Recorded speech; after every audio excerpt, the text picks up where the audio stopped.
একজন বিধায়ক হিসাবে যদি আপনি আমার সহযোগিতা চান আপনারা, আমি এই বক্তব্যটা রেজা রাজ্জাক পরিবারের উদ্দেশ্যে আমার বক্তব্য রাখছি।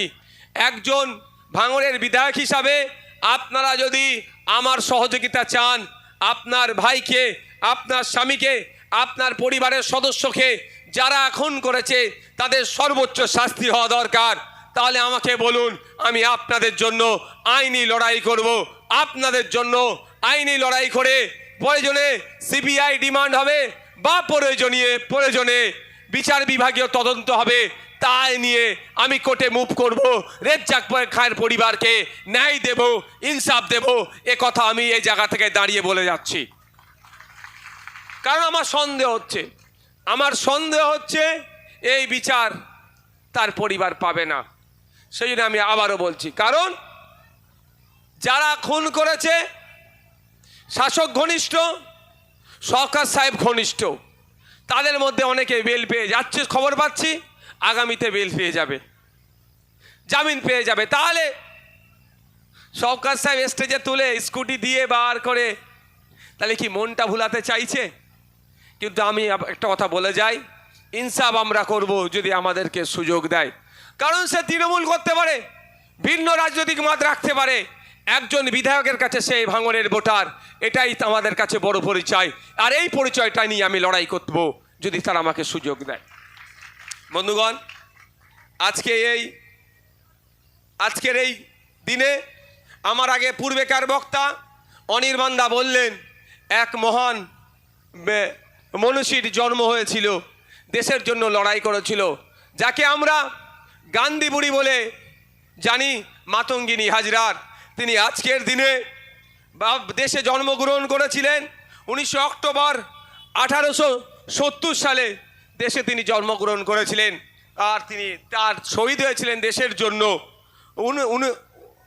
29 সেপ্টেম্বর 1942 সালে তিনি শহীদ হয়েছিলেন। সেই মহান স্বাধীনতা সংগ্রামীকেও আজকে আমাদের এই মঞ্চের পক্ষ থেকে স্মরণ করি এবং তাকে আমাদের দেশের জন্য ব্রিটিশদের বিরুদ্ধে লড়াই করার জন্য আত্মবলিদান করাকে আমরা কুর্নিশ জানাই। বন্ধুগণ, বলার অনেক আছে, সময়ের সাথে সাথে বলবো। বাইরের মাইকগুলো এবার চালিয়েছো ভাই, বাইরের মাইকগুলো চালিয়ে দাও, 12:55 অফ করে দেবে বাইরের মাইকগুলো। তো বলার অনেক আছে, যদি সময় পাই বলবো। তার সাথে সাথে আমি গুটি কয়েক কথা আপনাদের বলছি। রক্তদান নিয়ে বলি, অলরেডি কত রক্তদান হয়েছে গো, একটু জেনে আসো তো কত রক্ত দিল। আপনাদের জানিয়ে রাখি, রক্তদান করে সম্প্রীতির বার্তা যায়, ঐক্যের বার্তা যায়। রক্তদান করলে অন্যের প্রাণ বাঁচে, আমরা এটা সকলেই জানি, এটা বাচ্চারাও জানে, বয়স্করাও জানে। ঠিক সাথে সাথে আমি গুটি কয়েক কথা আপনাদের জানাবো। এই ওখানটা বন্ধ করতে বলো তো, অনেকটা বেশি বকা হয়ে যাচ্ছে। সাধারণ মানুষ ওখান থেকে সরিয়ে নিয়ে আসো, কাজের লোক আছো, কথা বন্ধ করতে বলো।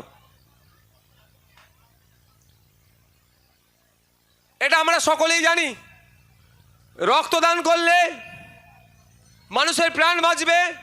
রক্তদান ঐক্যের প্রতীক, সম্প্রীতির প্রতীক, এটা আমরা মনে করি।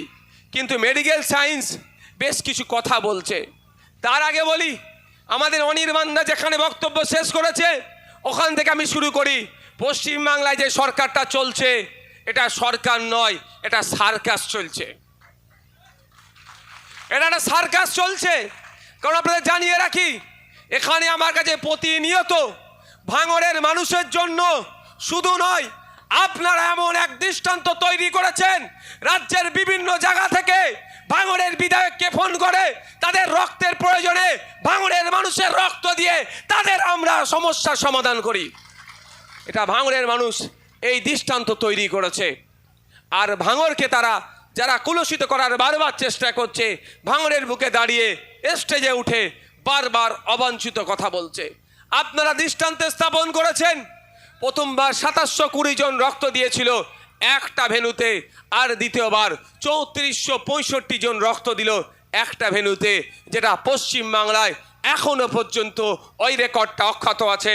আমরাও চাই শাসক দল দায়িত্ব নিয়ে সে তার বিধানসভায় এই রেকর্ডটি ভাঙুক, তারপরে আবার ভাঙড়ের মানুষকে সাথে নিয়ে আমরা রেকর্ড ভেঙে নতুন রেকর্ড তৈরি করব। আপনারা অবাক হবেন, ভাঙড়ের মানুষ তো ফোন করে, সারা রাজ্যের বিভিন্ন প্রান্ত থেকে মানুষ ফোন করে যে রক্তের প্রয়োজন আছে। এটা জানে ভালো করে যে ভাঙড়ের বিধায়ককে ফোন করলে ভাঙড়ের বিধায়ক আমাদের রক্তের ব্যবস্থা করে দেবে।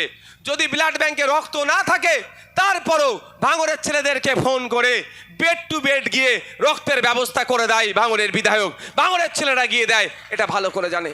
এই পরিচয়টা ভালো না ভাঙড়ের জগ ছুঁড়ে অধ্যাপিকাকে মারে ওই পরিচয়টা ভালো? আপনারা বলুন ভাই, কোন পরিচয়টা আপনারা চাইছেন?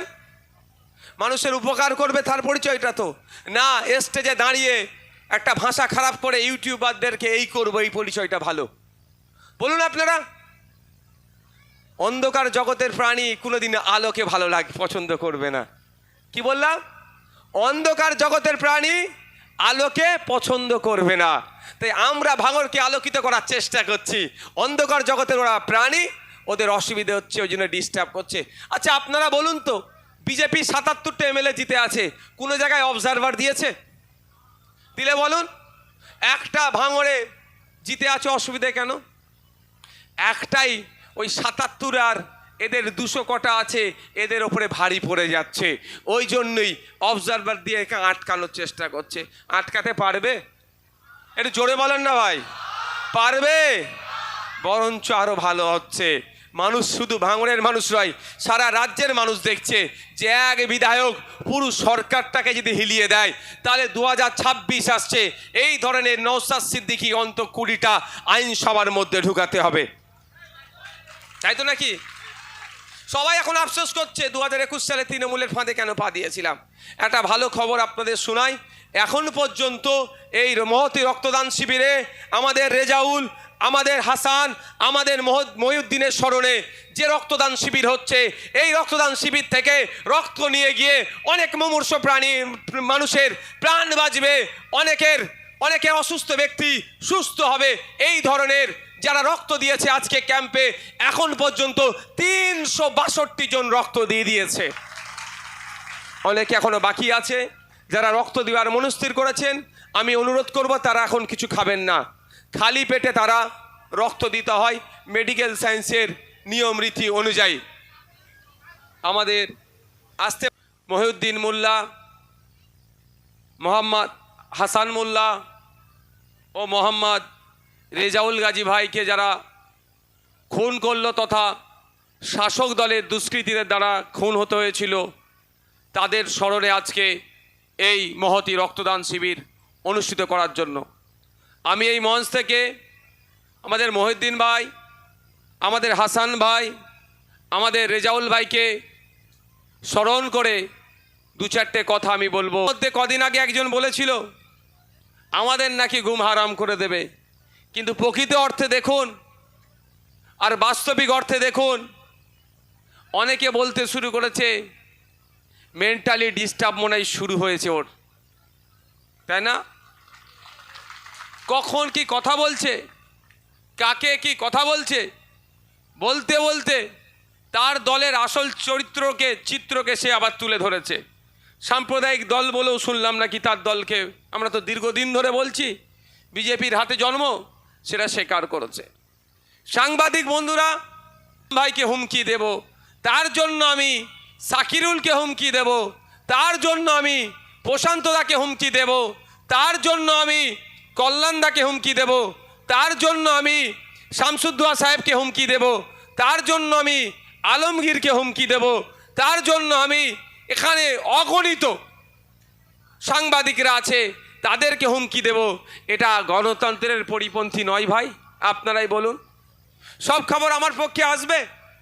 আমার ভুলটা যদি কেউ তুলে ধরে, প্রশ্ন করতেই পারে আমাকে কোনো সাংবাদিক যে আপনি বিধানসভায় গিয়ে ভাঙড়ের জন্য কি কি বলেছেন সেটা বলুন। আমার কাজ কি হবে? সাংবাদিকের প্রশ্ন শুনে তার উত্তরটা যথাযথভাবে দেওয়া। তার পরিবর্তে তুমি আমাকে প্রশ্ন করার কে, আমি স্টেজ থেকে নিদান দেবো, এটা কি সুস্থ মস্তিষ্কের মানুষের দ্বারা কাম্য হবে ভাই? একটু বলুন। কোনোদিন কাঙ্ক্ষিত নয় এটা সুস্থ মস্তিষ্কের মানুষের কাছ থেকে। তারপরেও বলবো, আজকেও বলছি, আপনাদের জানিয়ে রাখি, যারা উত্তেজিত করছে তাদেরকে বলি, সৎ সাহস থাকলে আপনি সাংবাদিকের গায়ে হাত তুলুন। কেন আপনি মানুষকে উত্তেজিত করছেন? সাধারণ মানুষ তো আপনার কথায় উত্তেজিত হবে না, আপনার দলের মানুষরা উত্তেজিত হবে। তারপরেও বলছি, যদি অলরেডি অভিযোগ দায়ের করা হয়েছে, একটা কোনো ইউটিউবার হোক বা কন্টেন্ট ক্রিয়েটার হোক বা সাংবাদিক হোক, যে যেমনভাবে নেয় সে বিতর্কে আমি ঢুকবো না। কারো গায়ে যদি হাত পড়ে তাদের নামে তো অভিযোগ হবেই হবে, সাথে সাথে যারা সাংবাদিকের উপর আক্রমণ করার নিদান দিয়েছে তার নামে অভিযোগ হবে, তাকেও আইনের দড়ি বেঁধে টানতে টানতে বিচার করা হবে।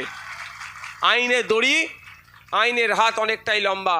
অনেকে ভাবছে শাসকের ছত্রছায়ায় আছে বলে যা ইচ্ছা তাই করে নেব, অতটা সহজ নয়। এর জবাব আমরা আইনের মাধ্যমে দেব। আমি ওই প্রসঙ্গে যাব না, আমি ফিরে আসছি।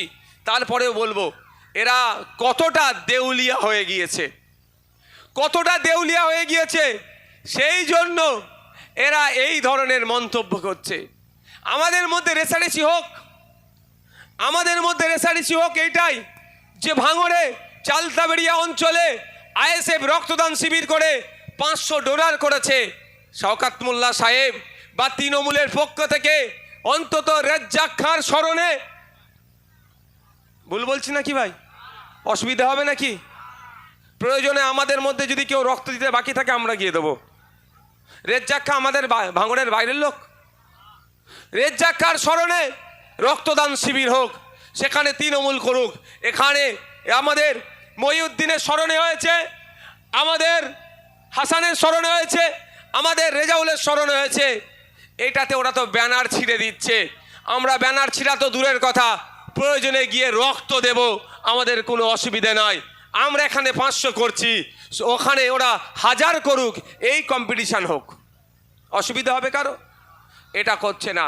আবার ভয় লাগে যে স্টেজ করবে, সে স্টেজে হয়তো আবার মোফাজ্জেল বাবু না বসে থাকে। কার কথা বুঝতে পেরেছেন বলছি? খুনের অভিযোগে গ্রেফতার হলো, তারা এখন জামিন পেয়ে যাচ্ছে। যে সাপ হয়ে কামড়াতে সেই ওজা হয়ে ঝাড়ছে, মানে ভাবতে পেরেছেন? আমি এখনো বলছি, এই ভাঙড়ে এসে চালতাবেড়িয়াতে রাজ্জাক খাঁর পরিবারকে বলছি, আপনি ওদের কথায় বিচলিত হবেন না। কেসটা হয়তো শেষ পর্যন্ত ধ্বংস করে দেবে।